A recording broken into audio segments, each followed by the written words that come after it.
अडथळा आणणाऱ्यांना संपवा, कायमचा धडा शिकवा. उज्ज्वल निकमांकडून कोर्टात वाल्मिक कराडच्या फोनवरील संभाषणाचा उल्लेख.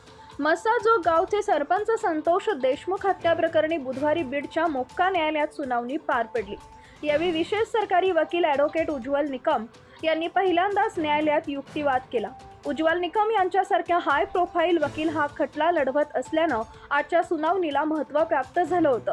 ते न्यायालयात काय बोलणार याची उत्सुकता सर्वांना लागली होती.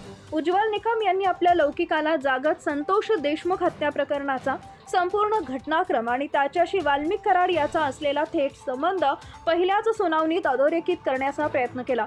आजच्या सुनावणीला वाल्मिक कराडचे वकील विकास खाडे आणि वकिलांची टीम उपस्थित होती.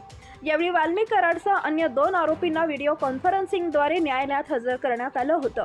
यावेळी आरोपींची ओळख परेड झाली. विशेष सरकारी वकील उज्ज्वल निकम यांनी केस ओपन करण्याची मागणी केली. त्यांनी वाल्मिक कराड आणि विष्णू चाटेचा CDR कोर्टासमोर सादर केला.